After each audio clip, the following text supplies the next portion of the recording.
Hey, what's going on, sports fans? It's been a long time since I blessed you with my presence. It's Sean, F What You Heard, YouTube channel, little podcast here on YouTube.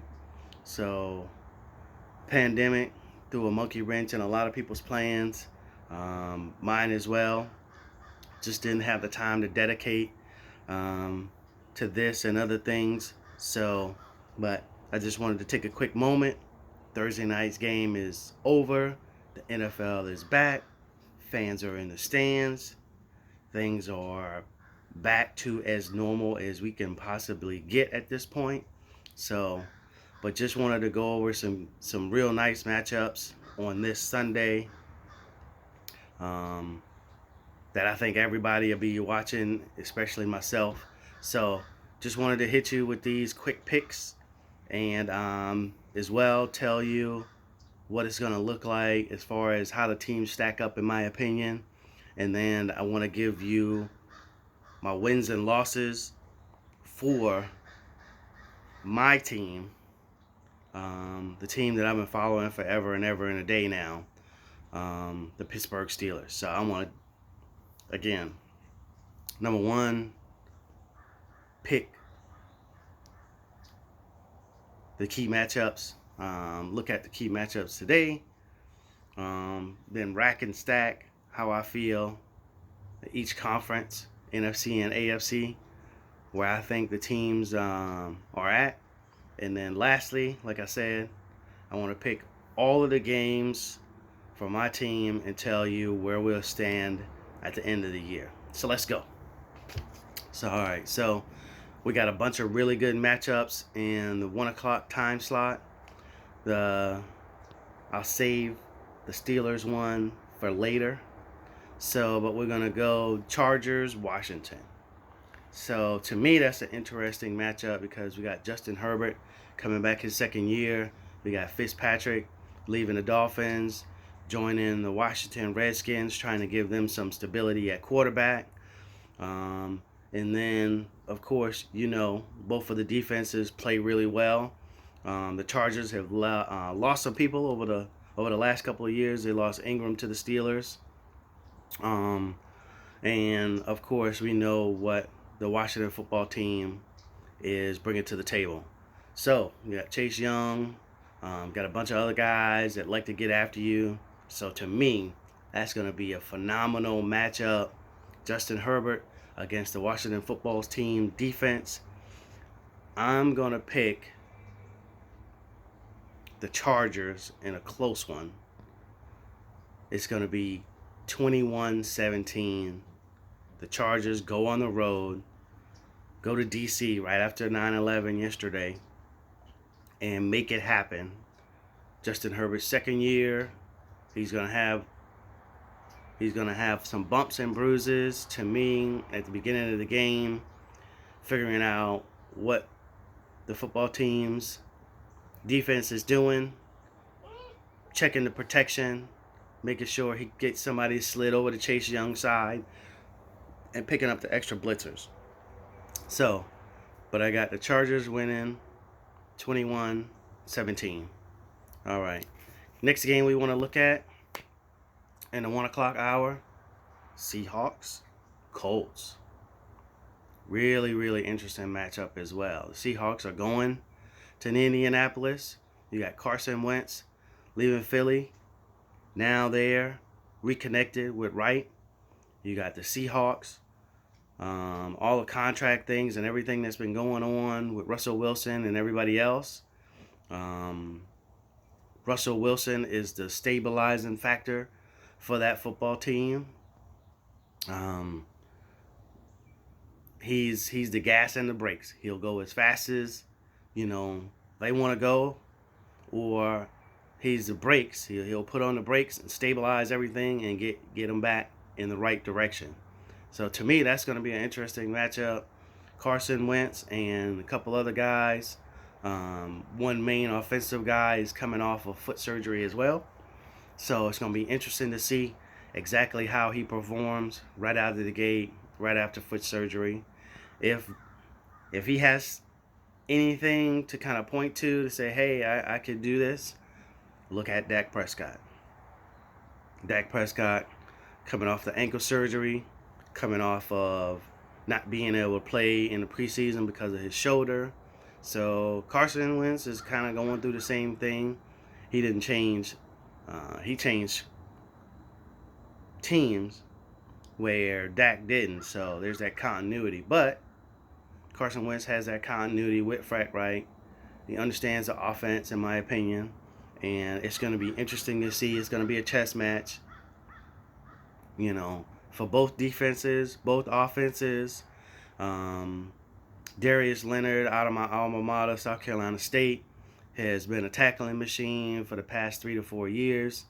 Hopefully he'll continue to learn and round into shape and continue to be an all-pro. So, man, to me, this is a toss-up, a pick-em game.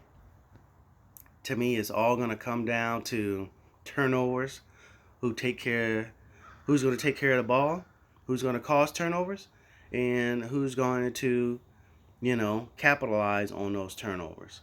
So, man, I'm going to pick the Seattle Seahawks go on the road, another road team going on the road, going into Indianapolis. I don't think they're going to have their timing together. I don't think they're going to have a couple of other things together based on Carson Wentz not playing in the preseason, just coming over, just getting familiar with the other dudes and on the team, building that camaraderie, building that timing. So I'm going to pick Russell Wilson. And I think this is going to be another tight game as well. I'm going to say the Seahawks are going to win 24-21. Let's go to the 425 slot. All right, so 2 ginormous matchups in that. I'm going to be flipping channels back and forth. So 2 ginormous matchups in that time slot. Number 1, you got the Browns going out to play KC. The Browns played them real well last year. Kansas City had some hiccups towards the playoffs. And in the Super Bowl, the offensive lineman went down. We'll see how they have bolstered their offensive line to combat what Tampa Bay did to them. So probably a lot of teams are copying and seeing exactly how they can get at Patrick Mahomes, how they can get him off his spot, how they can put pressure on him. Because if you don't, they got so many weapons, they'll eat you alive. So the Browns come into town. The Browns come into town with just such a plan. They added Jadeveon Clowney to the roster. You already had Myles Garrett. You had some other guys, nose tackles, and everybody else on the D-line. So, will Cleveland be able to duplicate what Kansas City got done to them, or what Tampa Bay did to Kansas City in the Super Bowl? Adding that additional rusher in Jadeveon Clowney, in my opinion, is going to bolster their line, is going to keep the protection slid away from Myles Garrett. So, both of those guys are going to get more one-on-one opportunities. Will they capitalize? Will they make Kansas City pay? I'm going to say no. Arrowhead is going to be bananas. More fans are back in the stand. I'm saying absolutely Arrowhead is going to be bananas. I've never been there. I've been to a few NFL stadiums in my life. Every time I see Arrowhead on TV, it's just crazy. Crazy, crazy, crazy. So it's going to be bananas. Is Baker Mayfield, is the pressure going to be too much for him in Arrowhead? First game of the season. right out the box, expectations levied upon them to win the division, to go deep in the playoffs. It's going to be a dogfight. The other way you beat Patrick Mahomes, outside of putting pressure on him and getting turnovers, is keep the ball out of his hands. So, the Browns are going to have to come into town with a ground and pound mentality. Tyrann Mathieu is out. So, are they going to be able to ground and pound with Chubb and Hunt? Hunt has some extra motivation coming back into town, being let go from Kansas City. He's going to have those guys in the locker room pumped up. He wants this win. Can they and will they produce enough ball control to keep the ball out of Patrick Mahomes and the guys on the other side of the ball? Because they'll make it a track meet. And if the Browns do two things wrong, if they do two things wrong, this will be a blowout. Number one, if they turn the ball over and give Patrick Mahomes extra possessions. They cannot turn the ball over. So Baker Mayfield, you have to be very, very, very careful with the ball. Stefanski seems to have a good head on his shoulders, a good play caller. So hopefully he'll keep Baker out of those situations where he's going to have to force the ball or hold the ball on too long. Hopefully he's going to be in rhythm. Hit that back foot, let the ball go, make quick decisions. So, do not turn the ball over, Browns offense. Number two, if you do not get after Patrick Mahomes and make them turn the ball over and make mistakes and make Andy Reid adjust what he wants to do on offense, if you cannot make them adjust, stop them from doing what they love to do. And that's going to be very difficult. Now, who's going to step up and take Sammy Watkins' spot? He played sparingly throughout the past couple of years, but to me, he was a glue guy. You need a first down, he's going to be in the right place at the right time. What are they going to do without Sammy Watkins is the question to me on offense for the third guy, fourth guy in the rotation catching balls. Because you know Tyreek Hill and Kelsey are going to get their balls. So who's going to be third man up, fourth man up to make a difference for that Kansas City offense? So if they do not cause them to do something different than in the past, and they turn the ball over, Kansas City will run roughshod over them. But I think Kevin Stefanski and the Browns have the capability to use ball control to keep Patrick Mahomes off the field. So, to me, all of these games are going to be tight today. So, I got the Browns losing a very, very, very, very close one. I got them losing by 4 points. I think Kansas City's going to put up like 28 points. And I think the Browns are going to put up some points. It's not going to be enough. They're going to put up 24 points. So I got the Kansas City Chiefs beating Cleveland Browns 28-24.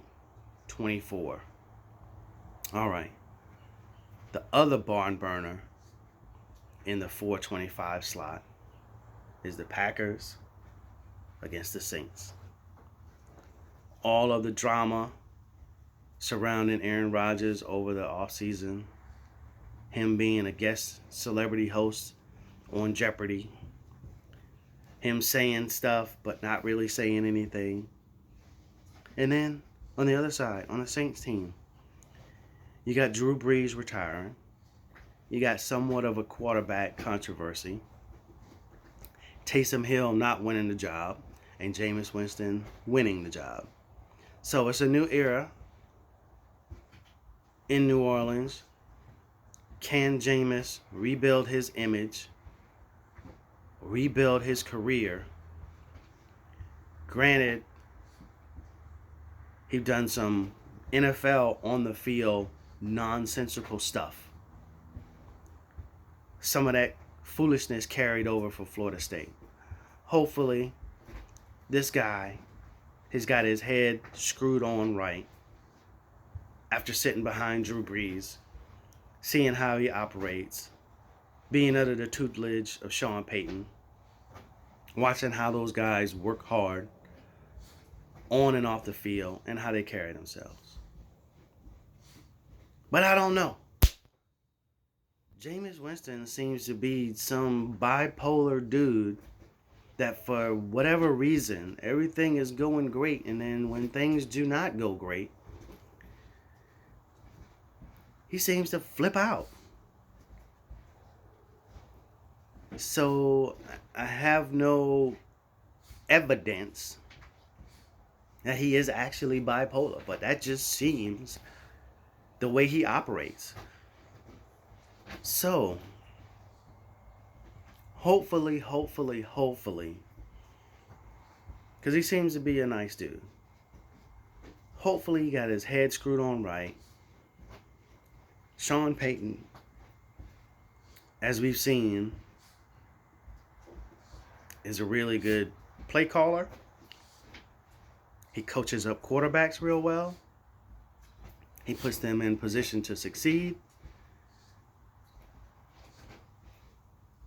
New Orleans has a plethora of weapons. Now, on the flip side, on the other side of the ball, Aaron Rodgers, like I mentioned, all the controversy.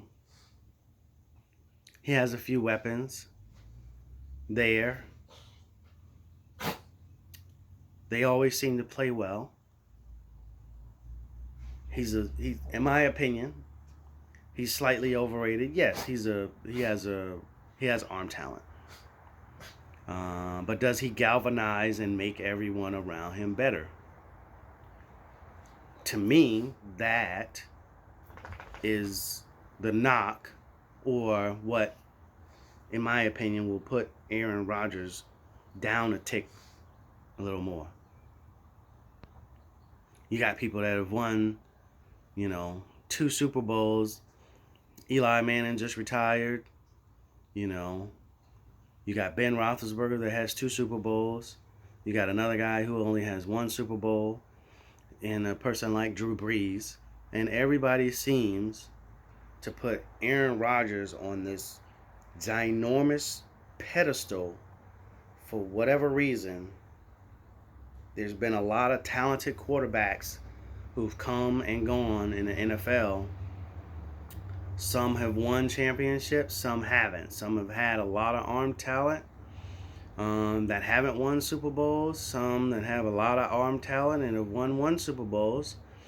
Some that some people say are not elite quarterbacks, or just really decent, real good quarterbacks like Ben Roethlisberger and Eli Manning that have won 2 Super Bowls.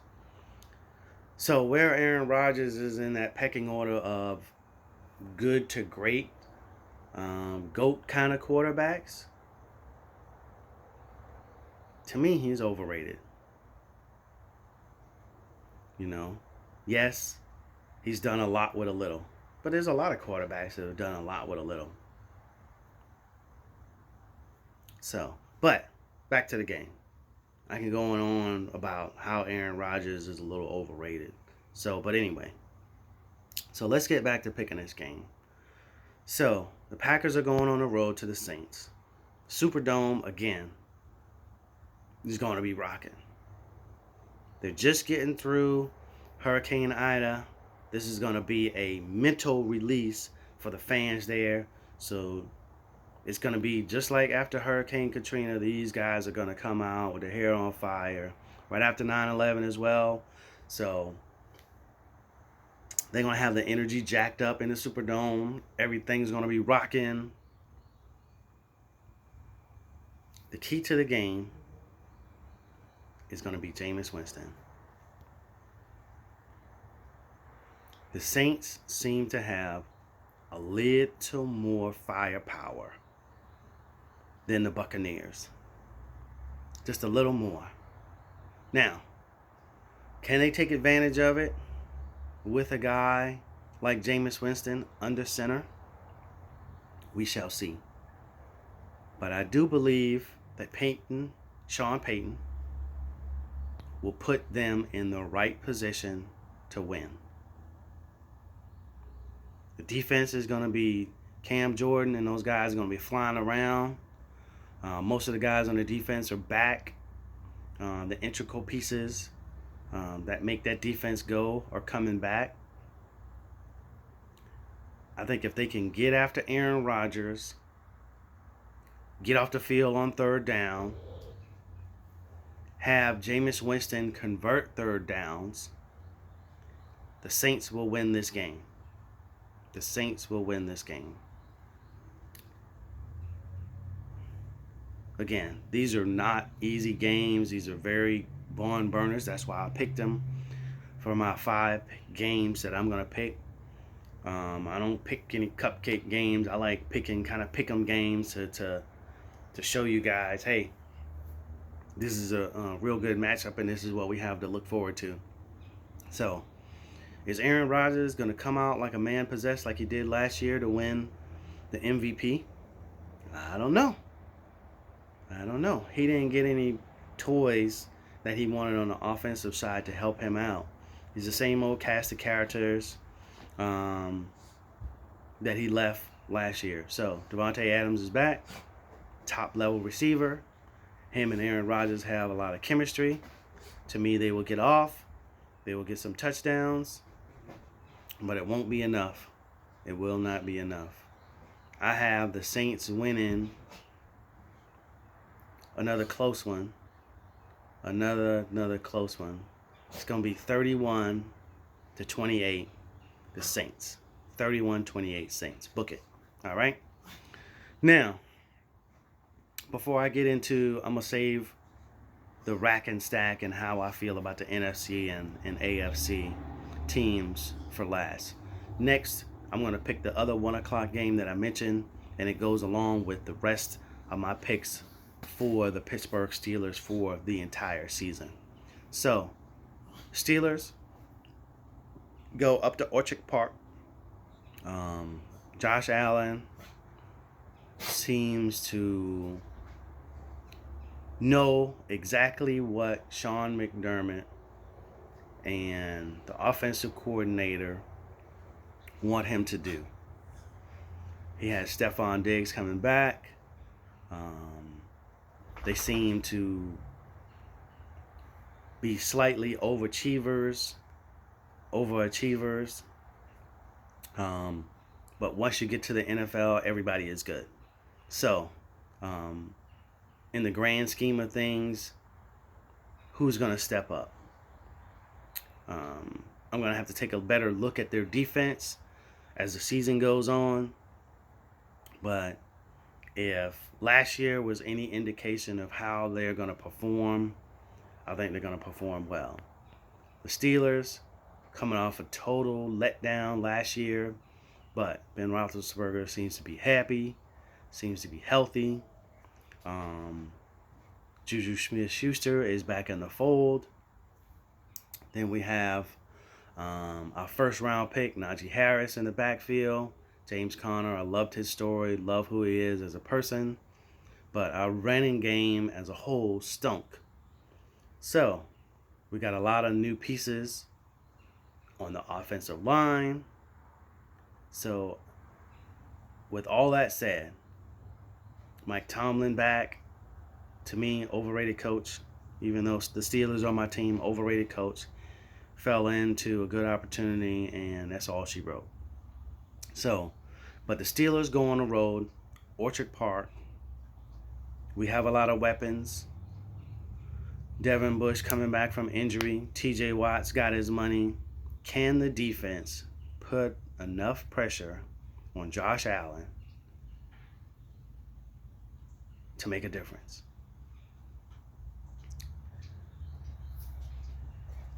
I'm going to amend my pick. I originally picked the Bills to win this game. I'm changing right here on the spot, thinking about all the weapons that we have on offense. We're going to come in with a renewed approach of running the ball, ground and pound with Najee Harris. He's a good guy to catch the ball out of the backfield as well. So he's a 3-4 down back if we go to a 4th down situation. So he's a 3-4 down back, so we have no worries about, and he can pick up protection and things of that nature. Watch Ben Roethlisberger's blind side and catch any blitzers. He's big enough and stout enough to take care of any linebackers coming through the hole. So I got the Steelers going on the road, winning a close one in Orchard Park, in that rowdy crowd in Buffalo, and I got them winning a tight game, another tight game. I got them winning 20-17. Steelers win on the road 20-17. So,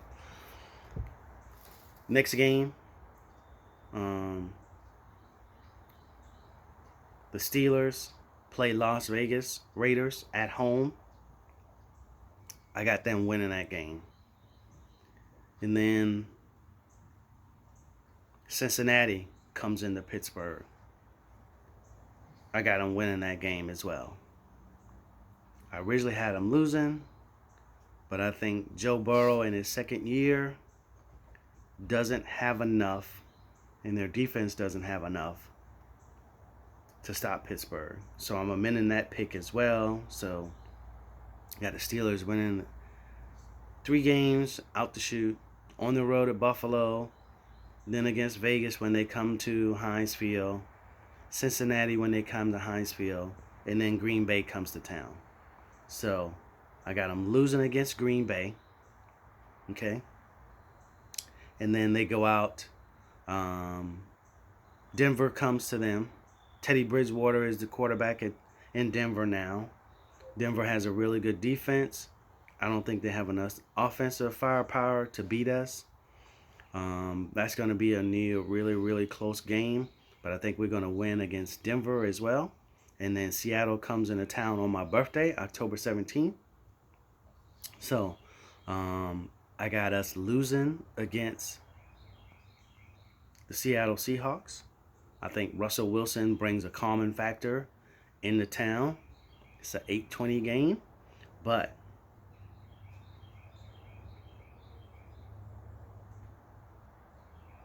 I think they have enough defense and enough offense to cause us troubles. So then we hit the bye week, and then we go at Cleveland. So I got us winning at Cleveland initially, but I'm going to flip that around. We're going to lose at Cleveland. And then Chicago comes to town. I don't know who's going to be starting, Andy Dalton or Justin Fields.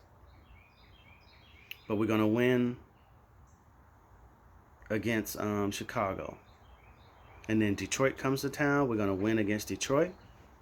And then we go out to LA to play the Rams. We're going to take an L against the Rams. And then we're going to go at Cincinnati November 28th. It's a Thanksgiving weekend. We're going to win at Cincinnati. And then Baltimore comes to town. I got us winning that game. And then we go to Minnesota after that, December 9th. I got us winning that game. Then we got Tennessee coming to town. I got us losing to Tennessee.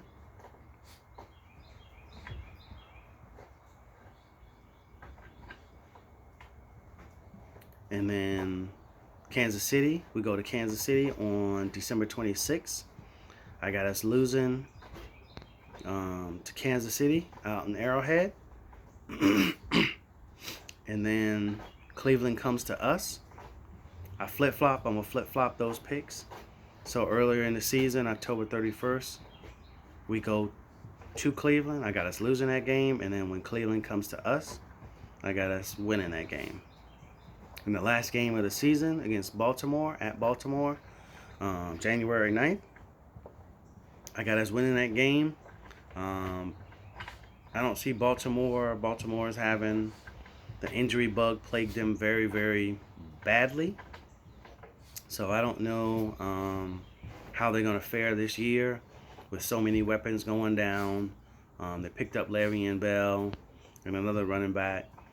So it's yet to be seen how they're going to perform with those two guys in the backfield or anybody else they plan on throwing back there. Then they're down Marcus Peters on the defensive side. He's a key cog in their defense. He brings energy. He brings experience. He brings a lot of things to the table. And you lose him for a year. Who's going to step up in his place? I think they got a lot to overcome. They're going to be like scrambling to be third in the division. So let's count up. So I got them winning in Orchard Park. So that's 1. Win against Vegas. Then I got them winning against Cincinnati. So that's 3 wins. Green Bay loss. Win against Denver. A loss against the Seahawks. So I got them going 13-4 or 12-5. 13-4, 12-5. That's what I have the Steelers record being this year. So let's quickly get to how I got the AFC and the NFC, the AFC and the NFC stacking up. I'm going to run down this really quick and then sign off, and I'll see you guys next week.